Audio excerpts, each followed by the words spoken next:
Hello, everyone, and welcome to tonight's stream. This is my third Christmas stream of today, and I am starting a new stream here with Calculus Volume 1.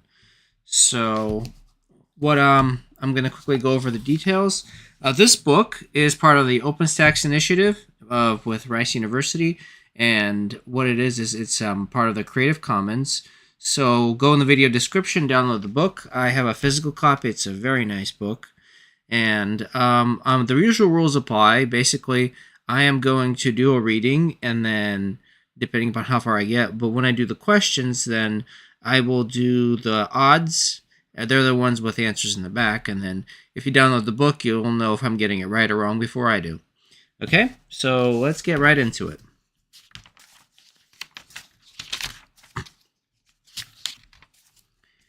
All right, so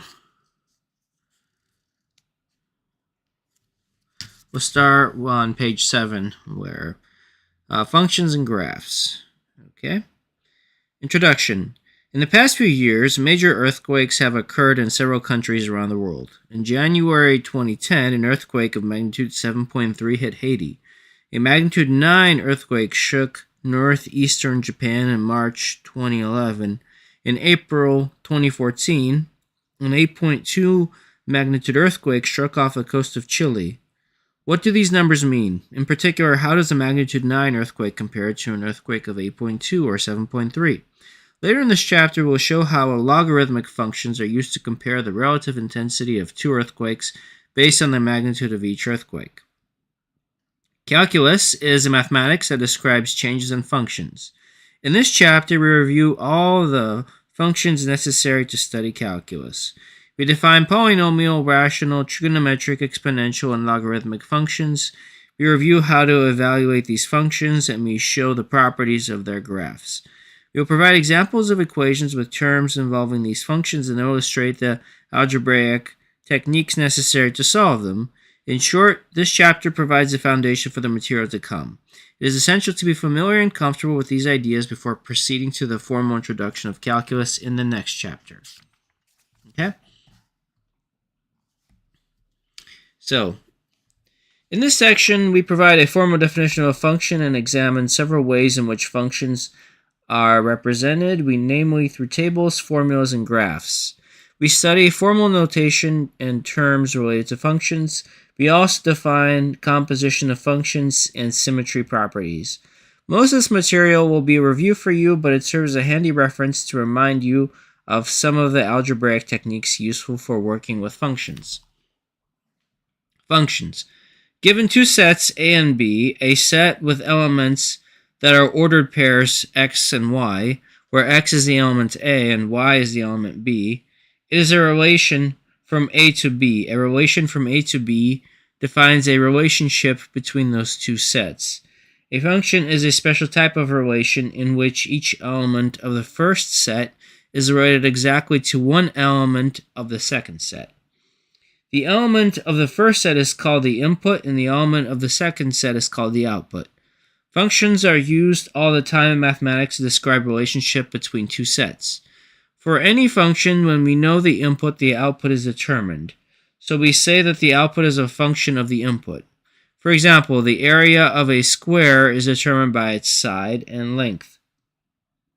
So we say that the area, the output, is a function of the side length, the input. The velocity of a ball thrown in the air can be described as a function of the amount of time the ball is in the air. The cost of mailing a package is a function of the weight of the package. Since functions have so many uses, it is important to have precise definitions and terminology to study them. A function f consists of a set of inputs and outputs, and a rule for assigning each input to exactly one output. The set of inputs is called the domain of the function, and the set of outputs is called the range of the function. So our inputs, I guess those will be the x, and then y is the output. So we'll see further. For example, consider function f, where the domain is the set of all the real numbers, and the rule is to square the input. So for example, so we're going to say here f of x is equal to x squared. So for example, if we put f of 3, the result is 9. F of 2, result is 4. F of negative 4 is 16. So yeah, all right. All right, so since every non-negative real number has a real value square root, every non-negative number is an element of the range of the function. Since there is no real number with a square that is negative, the negative numbers are not elements in the range. So I guess we'll just take the negative off for now. Okay. Actually, I'm sorry. The output is the range. So the domain, this is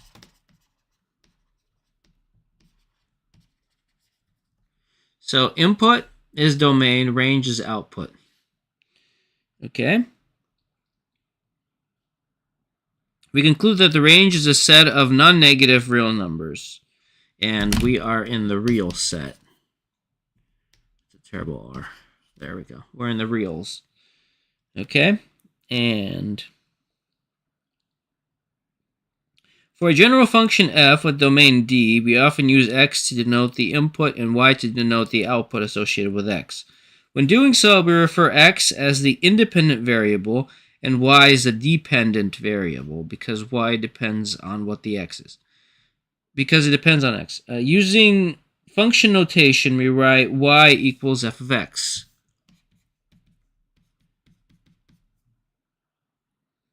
And we read the equation y equals f of x. For the squaring function described earlier, f of x is equal to x squared. Yeah. All right.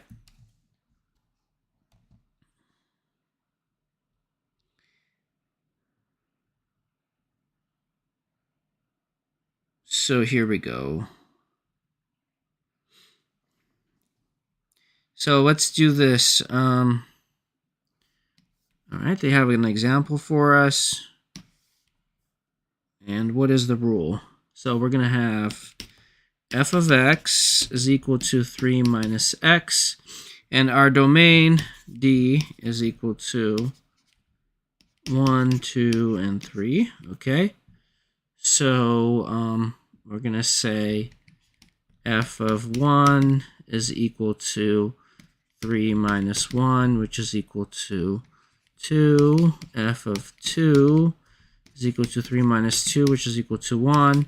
F of 3 is equal to 3 minus 3, which is equal to 0. Okay?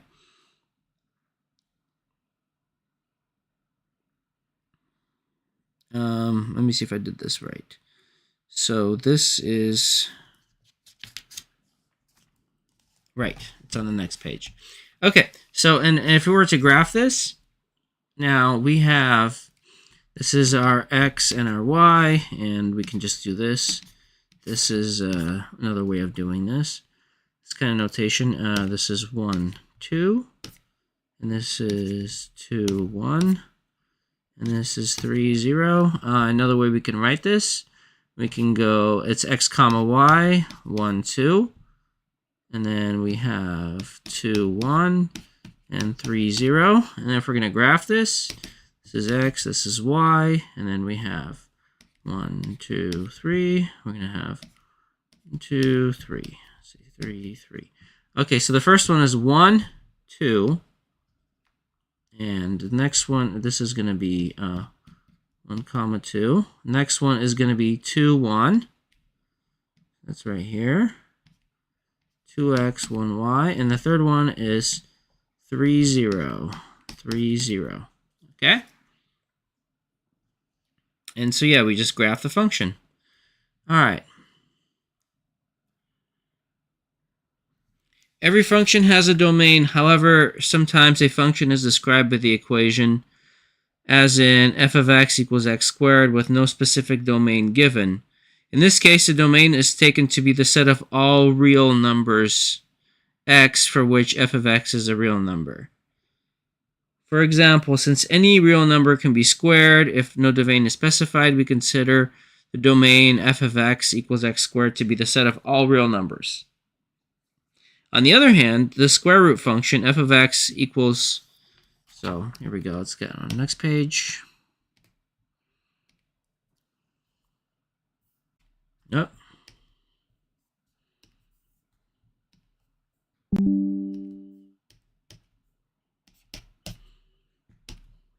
Okay, so if we had this, for example, so if we had f of x is equal to the square root of x, can only give a real input if x is non-negative. Now again, by real, we mean the real set. Technically, you could use a different set like the imaginary numbers, but we're sticking to the real set. Anyway, when we think of numbers, when people just generally think of what a number is, like something like pi minus 1, you have like, say, 99 squared, the square root of 2, 1 over 22. These are all part of the real set. That's the way to think about it. The stuff that's not in the real set is the square root of minus 1, for example. All right.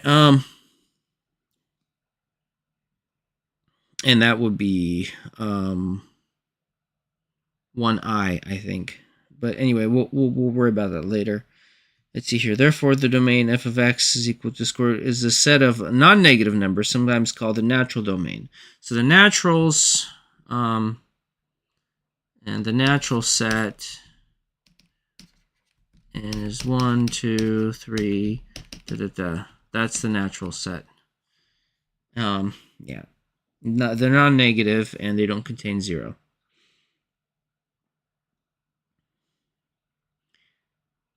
So here we go.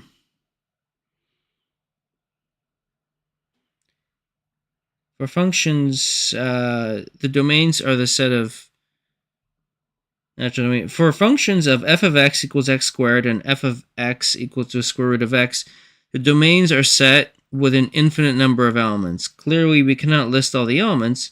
When describing a set with an infinite number of elements, where it's often helpful to use set builder or interval notation. We use set builder notation to describe a subset of real numbers denoted R, and we write, we're going to say x such that x has, okay, so this is such that. Also, another way to do it is to write colons. All right. So, for instance, we can say set builder notation. We're going to say x such that x is greater than 1, but less than 5. All right. So, and in this case, it would be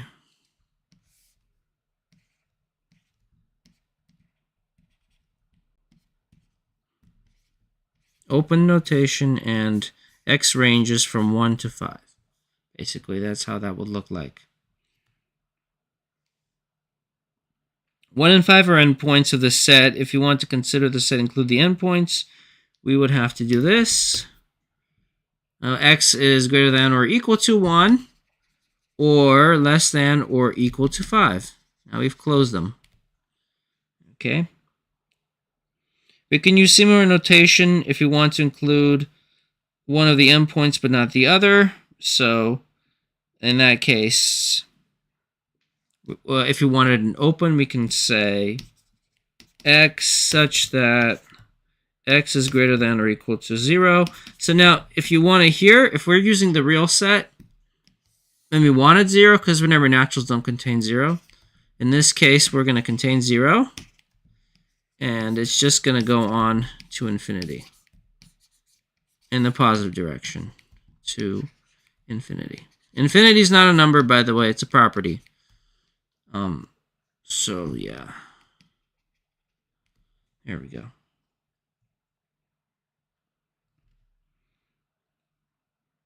Now let's see here. Next is smallest number in the set is 0, but the set does not have largest number. Using interval notation, we can use the infinity symbol, which refers to positive infinity, and we can write the set like this also. So this is closed at 0. It ranges from 0 to infinity. Infinity is considered open. So this is closed, closed notation. This is closed, closed. This is open if you had it reaching there. And this is marked as open. Okay, so square brackets closed, and curly brackets or parenthesis is open. Sorry, not curly brackets. So curly brackets refers to the set. But in this case, if we were to list the range of items of the set, elements of the set, we would use the square brackets or the parenthesis, but we would not use curly braces. All right, now.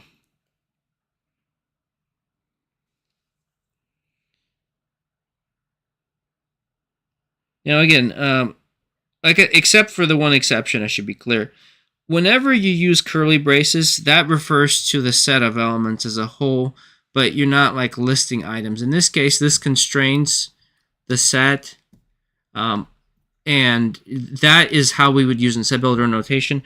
But if we were to create, here we go.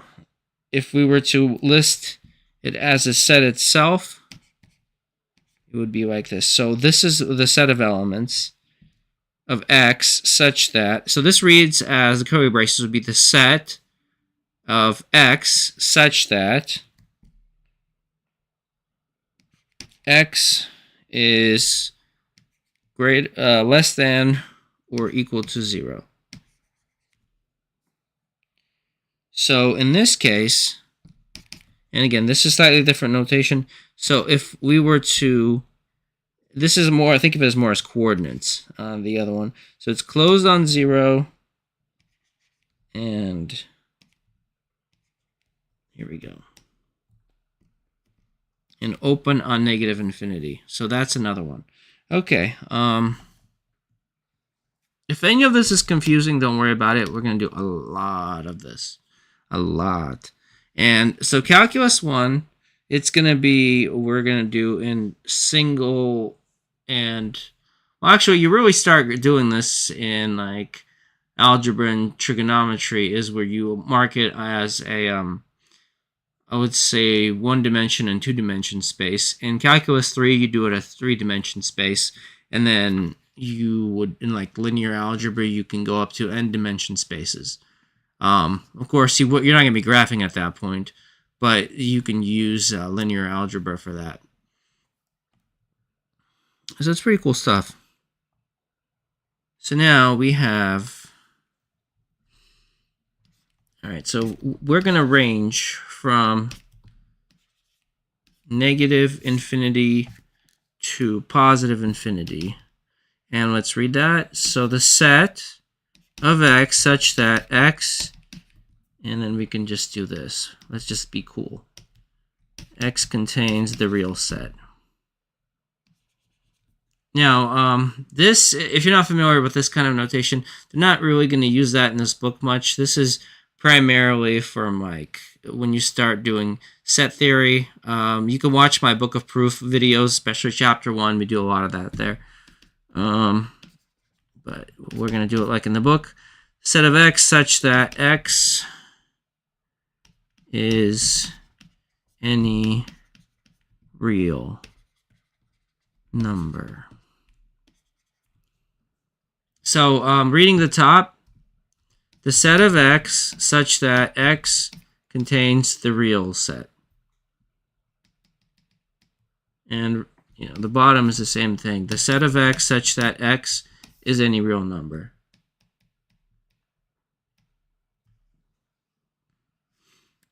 Okay. Some functions are defined using different equations for different parts of their domain. So, these type of functions are known as piecewise defined functions. For example, suppose we want to define a function f with a domain that is a set of all real numbers such that f of x equals to 3x plus 1 for x greater than or equal to 2, and f of x is equal to x squared for x less than 2. So yeah, we can write this.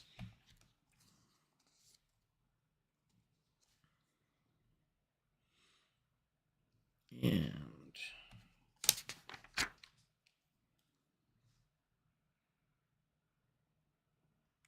now remember, x goes to domain, y is equal to range.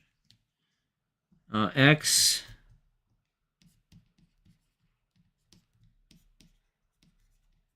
y is the range or the output.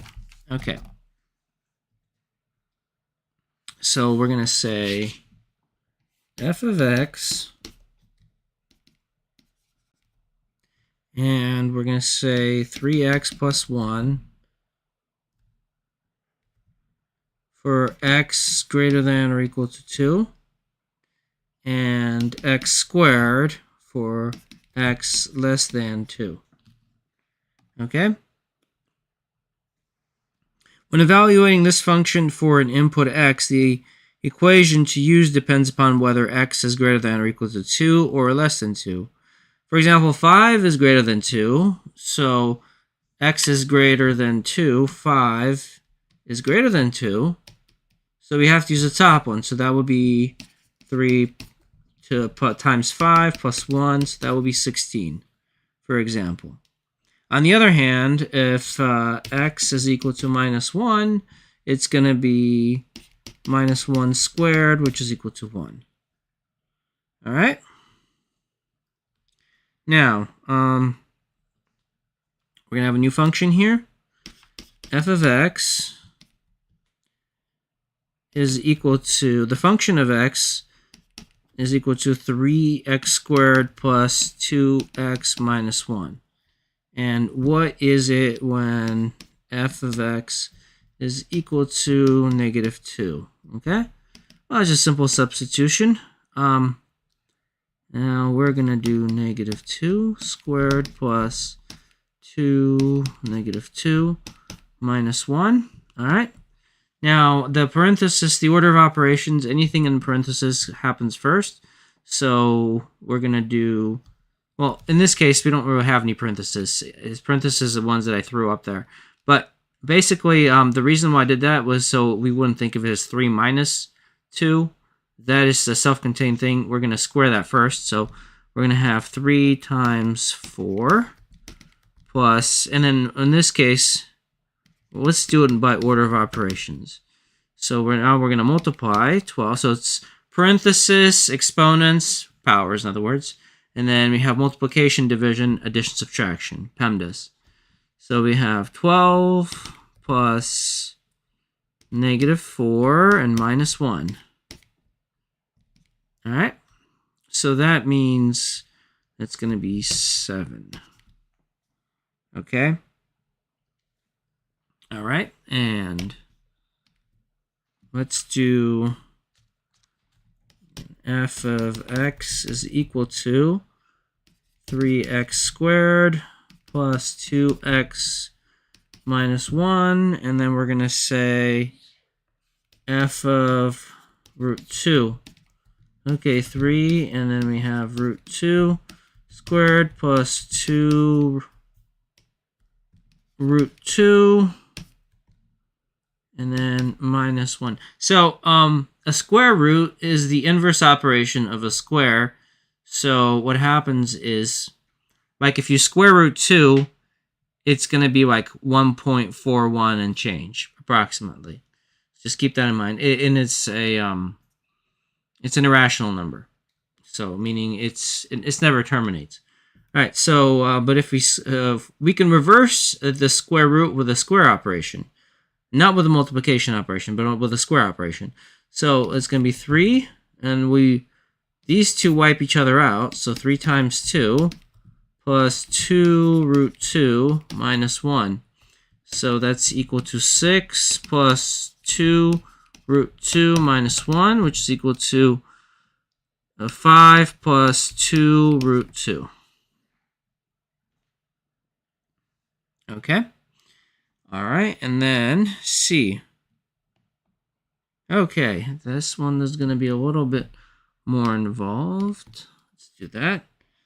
I'm going to take our f of x, which is equal to 3x squared plus 2x minus 1, and f of a plus h. Okay, so what we're going to do is, again, substitution. So we're going to go with 3a plus h squared plus 2a plus h minus 1. Okay, so as a rule, a plus b squared is going to be a squared plus 2ab plus b squared. All right, and we'll be covering that, or perhaps you'll see it in my previous streams when we get to it in algebra and trigonometry. But basically, yeah, a times a is a squared, a times b is ab, b times a is another ab, and then b squared, so the two ab's get added. So in this case, we're just going to plug that in. 3 times a squared plus 2ab plus b squared plus, the 2 gets spread, a plus 2b minus 1. All right, and we're going to finish multiplying it out. 3a squared plus 6ab plus 3b squared plus 2a plus 2b minus 1. All right, and in this case, I guess we're just going to write them by order of size. So let's just do that. We're going to say 3a squared plus 3b squared plus 6ab plus 2a plus 2b minus 1. Okay? And let's see here. Is that an H? Okay. Well, you know what? Let's just, so instead I won't have to rewrite it. We're just going to make the H into a B. Doesn't matter. A plus B. Okay. So now in the book, if you look, I'm just verifying my work here. It is H. I used B. Doesn't matter. I'm going to say let B be equivalent to H. So in that case, if anyone had any questions, it would be the same thing. So, and that's if you're referencing the book. We're on page 11. So yeah, you're gonna find that out. Okay, find domain and range. All right, and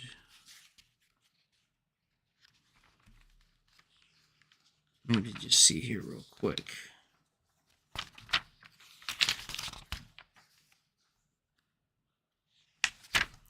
All right.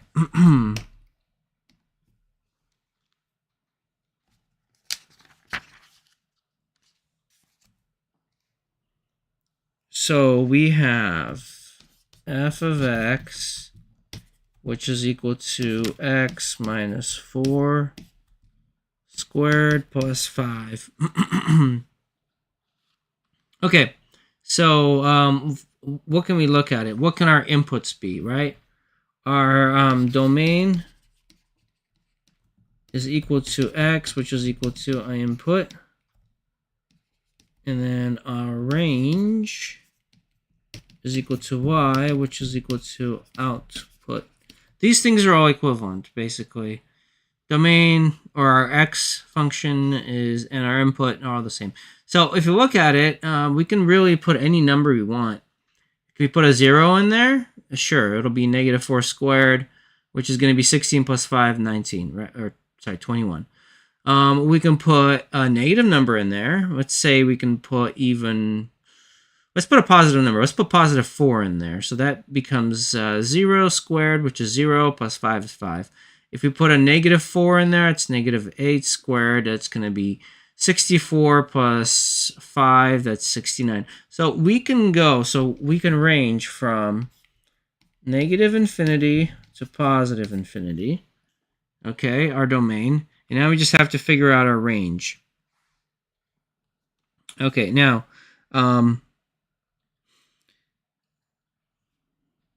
so in this case, what we want to know is that, let me see here,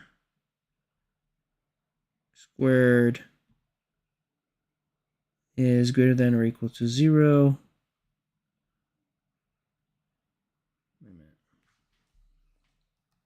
Okay, since x minus 4 squared is greater than or equal to 0, okay, we know that f of x is equal to plus 5 is greater than or equal to 5.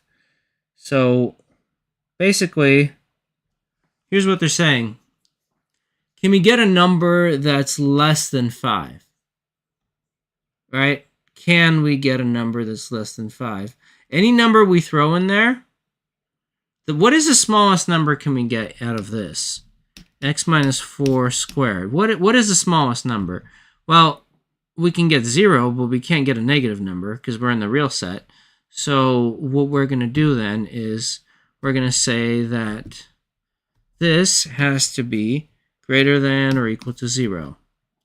So, and then if we're going to say then as a whole, so if this is greater than or equal to 0, and we're going to add 5 to it, so plus 5 plus 5, so this is going to be greater than or equal to 5.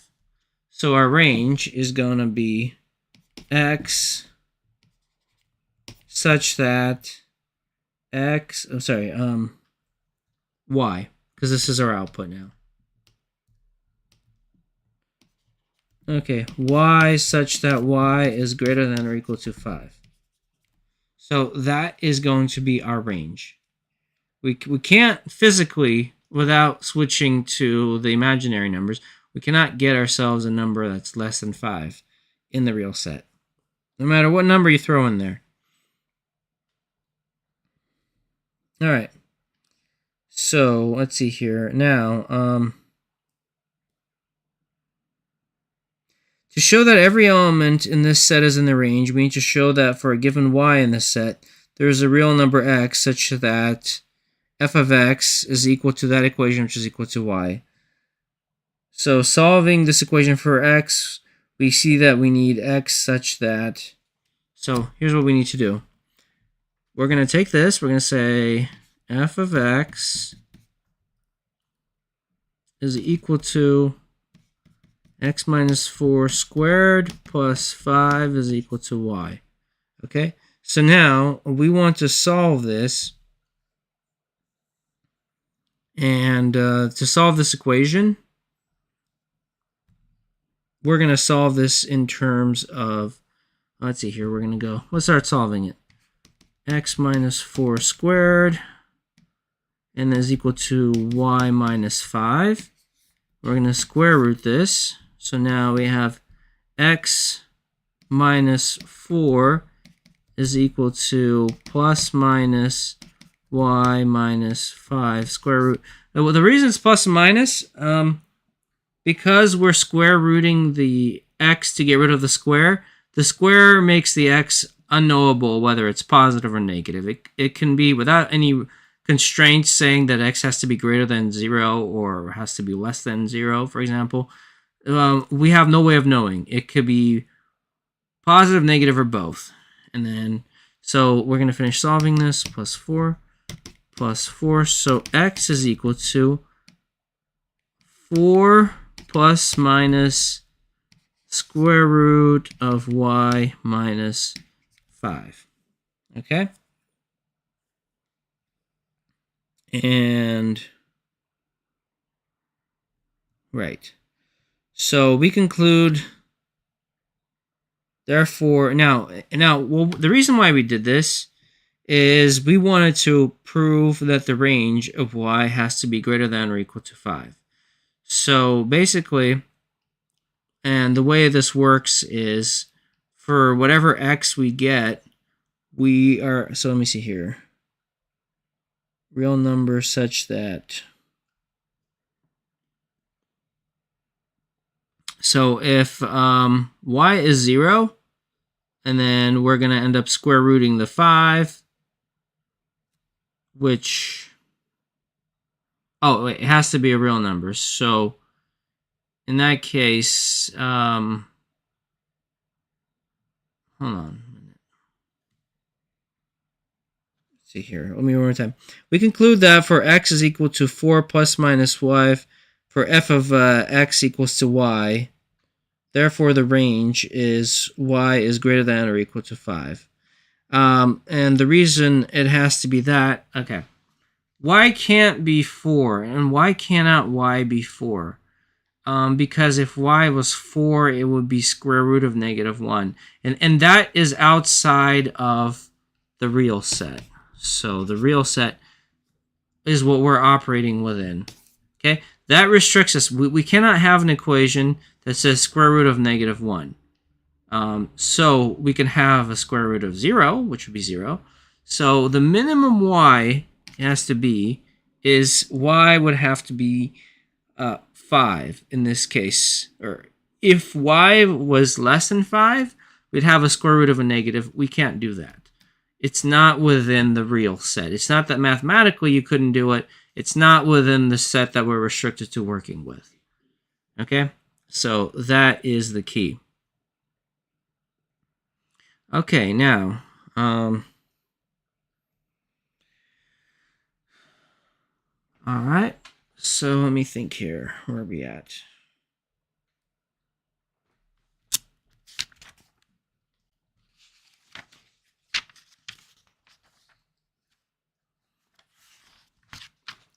Okay, so we are going to continue here, and this is going to be the next one. We're going to consider this one. F of x is equal to square root of 3x plus 2 minus 1. Okay? So we need to solve this now. Figure out what it is. So the first thing we're going to do is, let's see here, we have to look at what this thing can be. Well, can we have any positive number? Sure we can. Can we have any negative number? No, we can't. If we were to go with a negative number, then it would have to be, we can't have a situation where x is less than 2. So x is cannot, or specifically this cannot be less than 0. So let's solve that then. Let's figure this out. We're gonna find out what our absolute bare bones limit is that we can work with. Right? Let's just solve that. For the x, forget about the -1 for a second. We just want to know right now what our legal input is. So we're just going to assign this to 0. Okay, so then what can we do here? All right, well, let's square it. We're going to square both. So now we have 3x plus 2 is equal to 0. And then we're going to say, we're going to minus 2, and divided by 3. So x is -2/3. All right. Now, by the way, that thing that I did, squaring the 0 and squaring to get rid of the square root, that's a legal operation. That's allowed. So, but let's find out. Let's find out what I just did here. We're going to say square root 3, and then we're going to put -2/3 in here. My argument is that that is the bare bones that we can do. We cannot go lower than negative 2/3, but we can do it even though it's a negative number, even though this is a square root. And here's what happens. So now we end up with square root of negative 2 plus 2, which is to root 0, which is equal to 0. So that's all legal. So we're going to say the domain of x, it starts with x. So we're going to say such that, and we're going to say x is greater than or equal to negative 2/3. Okay, this is our domain.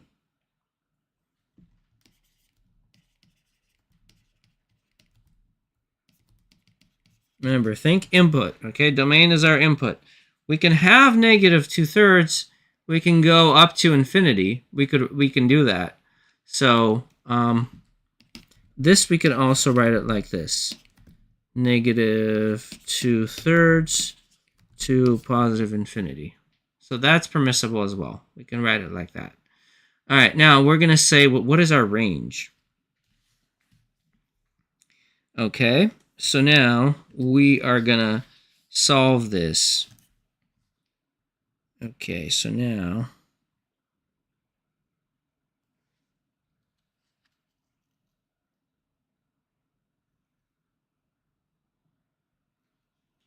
we are going to go with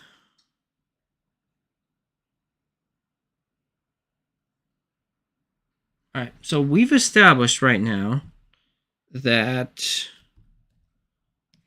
3x, not even having to establish, we can reestablish this. This has to be greater than or equal to 0 because we're in the real set. Okay? That has to be the case. Otherwise, we're no longer going to be in the real set. So we're going to say this, and then we're also going to say that,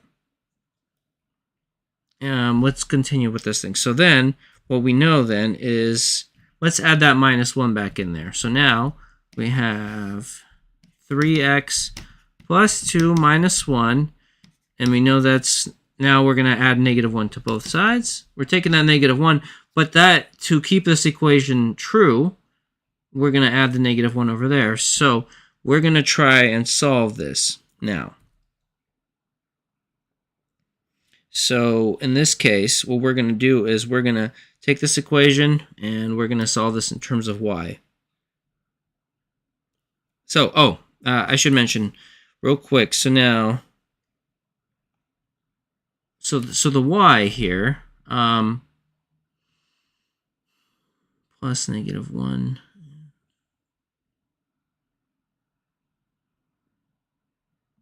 Okay, so now let's solve this in terms of y.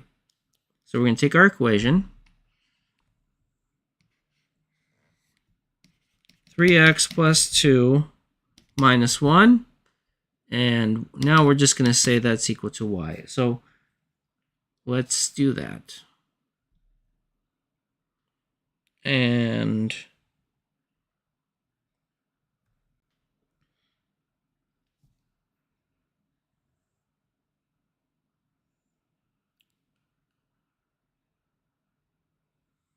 okay, and just 1 second here.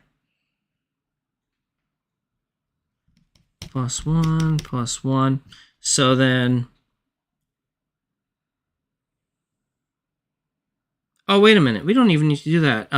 We just know this part has to be greater than or equal to 0, right? So then y has to be greater than or equal to -1, because this -1 still holds here for this to be y. So we're going to say this is greater than or equal to 0 minus 1. So we know that y,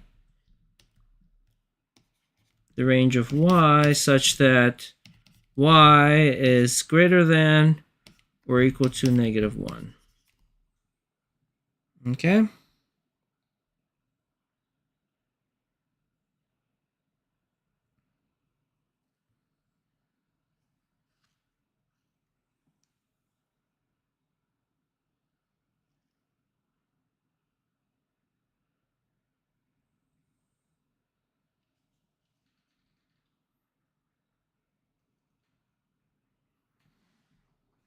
Okay, so now we can go further, though. Let's do this. We're going to solve this in terms of x. And then we're going to input our x, and then we're going to just test it. So we're just going to write this. This is also, this is -1 to infinity. Okay? And let's solve this in terms of, we're going to say 3x plus 2 minus 1 is equal to y, and let's solve it in terms of x.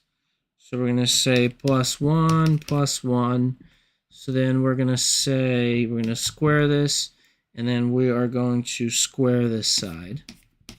So now we have 3x and is equal to, 3x plus 2 is equal to y plus 1 squared. And we're going to say minus 2, and then we're going to divide it by 3. We're going to divide this whole thing by 3. So, in that case, we could write it like this also. X is equal to 1/3 y plus 1 squared minus 2/3. Okay, and all we have to do in that case is we have to, let's see here.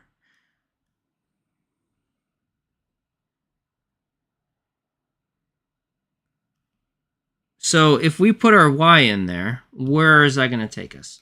So we're just going to verify that. And y has to be greater than or equal to -1. So if we put y is equal to -1, this becomes 0 minus 2/3. And that is exactly what it is. Our x has to be greater than or equal to 2/3. Therefore, so everything works out. Okay, so that's pretty good. Now, let's do the last one here, C.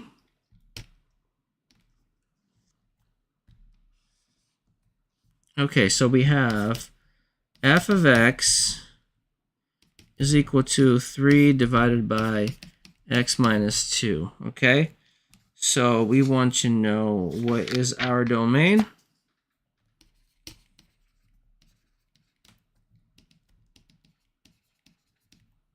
So we want to know where does this thing break down. Well, it can be, yeah, it's going to be -infinity to infinity. So that's fine. Just looking at it, we can have any number really. We can throw any number we want in there.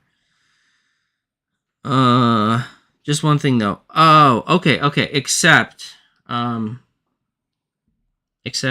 we can't have 2. So we're gonna say x such that x is, we're gonna say it is -infinity, ranges to x is less than or equal to,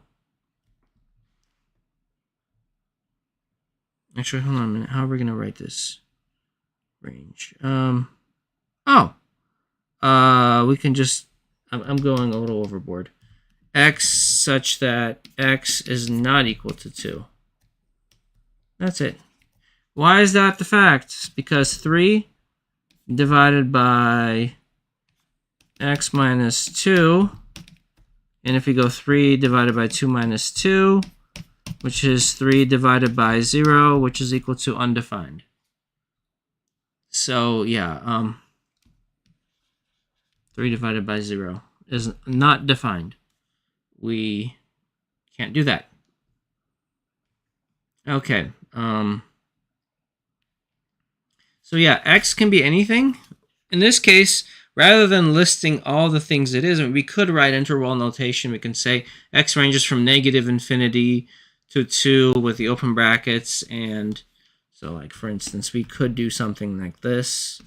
We can say negative infinity to 2 on the open brackets, comma, 2, and we're going to say to positive infinity. So I guess we can do something like that. So then that means we're not in the 2. Negative infinity to 2 and 2 to infinity, but 2 is not taken. All right.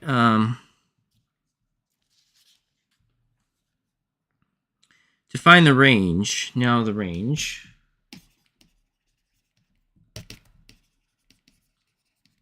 Okay, let's do that. We have to solve it in terms of y. So we're going to take this equation. So we're going to say 3 divided by x minus 2 is equal to y. All right. So we have 3 over x minus 2 is equal to y. All right. We can move this around this way. So a minute here. Let me think here. We want to solve this in terms of x. So we're going to do this. We're going to swap this with that. You can do that. So now we're going to say 3 over y is equal to x minus 2. And then we're going to say plus 2 plus 2. So x is equal to 3 over y plus 2. Okay? Now, here we go.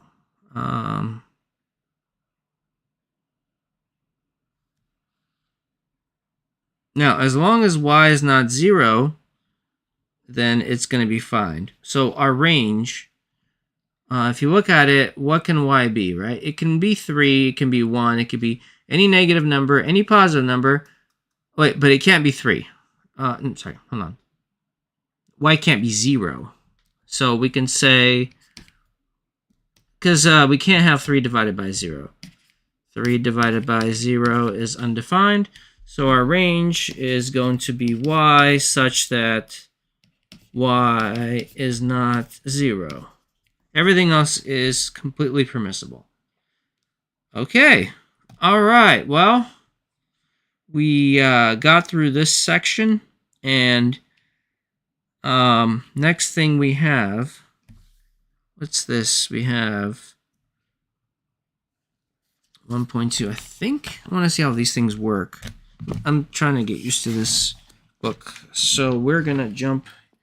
They have a 1.2, like a knowledge check. I want to see if they have any answers in the back for knowledge checks here. Examples, appendices, answer keys, reviews, checkpoints. Oh, okay, cool. So,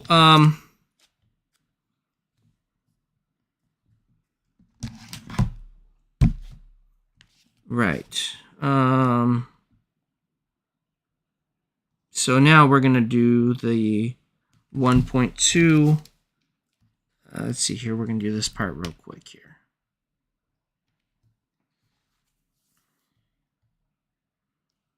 Okay, and this is going to be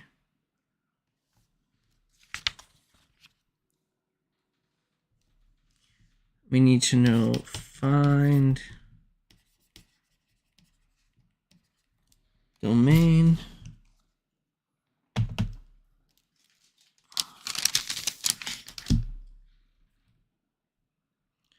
and range for f of x, which is equal to square root 4 minus 2x plus 5. Okay.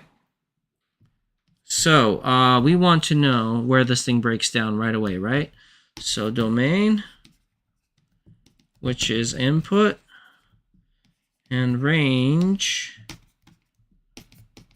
is equal to output. Okay? So let's assign this to 0. We're going to say root 4 minus 2x is equal to 0. And then we need to figure out where this whole thing breaks down. And the way we're going to do this, we're simply going to, well, it's 2. It's obviously 2. So x is equal to 2. But if it was a complex equation, we would just do that. Square this. So that gives us 4 minus 2x is equal to 0. And then we're going to say over here minus 4, and then divided by negative 2, divided by negative 2, x is equal to 2. All right? And if we plug that in, we have 2 times negative 2 is negative 4, minus 4 is 0. It breaks down there. So in this case, no, I'm sorry. When I say it breaks down, it simply means that that is the absolute limit. It doesn't break down that. We can have root 0, but we can't have a number x that's going to be bigger than that because we can't have negative 1, right? So if x is not allowed to be, x has to be less than or equal to 2. It has to be less than or equal to 2. Why? Well, let's take a number, any number. Let's say 2.01, right? And then we're going to say that, we're going to say times negative 2 for, so now we're going to end up with 4 minus 2.0, I'm sorry, 4.02 square root, which is equal to root negative 0.02. Seems like a small number, but it's not legal. Not under the real set. So we cannot do that. And then we're going to say in the real set. Not legal in the real set. So x cannot be bigger than 2. It can be a smaller number because if x, say like, what if x is like negative 5, right? Well, let's see what happens when we have negative numbers. Negative 2 times negative 5. And then over here, so that those become positive. So it's going to be 4 plus 10 square root, which is equal to root 16, right? And so that's going to be here, that's 4. So that's allowed. We just x, so we're going to say our domain is x such that x is less than or equal to 2. All right. And we want to know where it ranges. Okay, so we know that if x is less than or equal to 2, so in that case, we're going to solve this by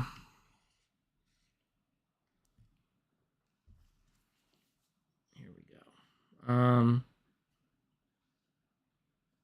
Now, what we also know is that x is less than or equal to 2, so we know that 4 minus 2x, this has to be, it has to be greater than or equal to 0, right?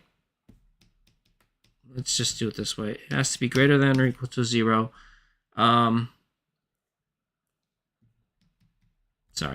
Greater than or equal to 0. Because we can't have a negative root under the real set.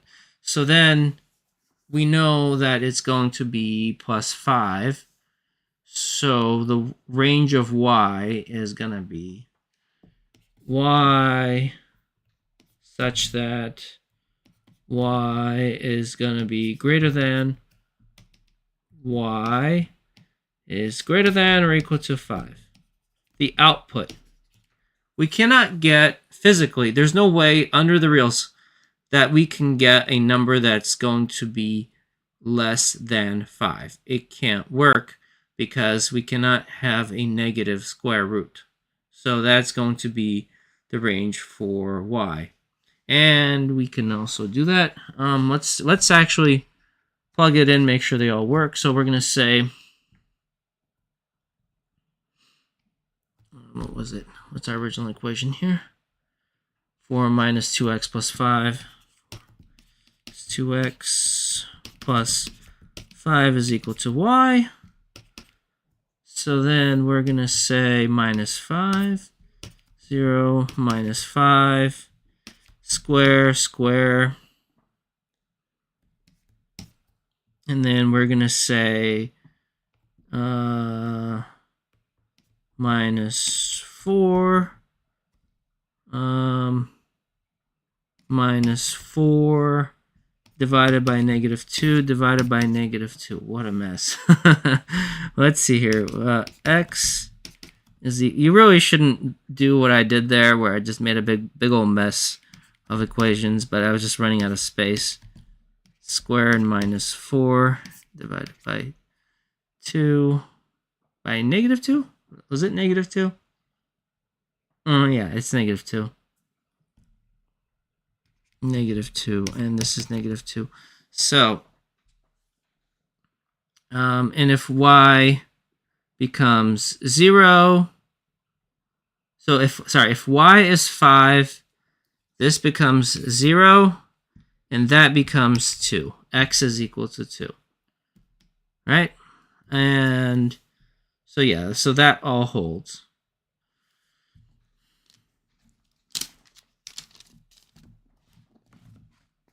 Okay. I'm checking the book, and x has to be less than or equal to 2, and the range is y such that y is greater than or equal to 5. All right, perfect. All right, so it's getting late. I'm gonna stop the stream for now. We're gonna go into representing functions and tables next time. This is still all part of 1.1. And yeah, it goes on for quite a bit till we get to the question and answer part. The exercises still have another 15 pages or so. All right, well, I hope you enjoyed it. Calculus is fun. All right, I will see you.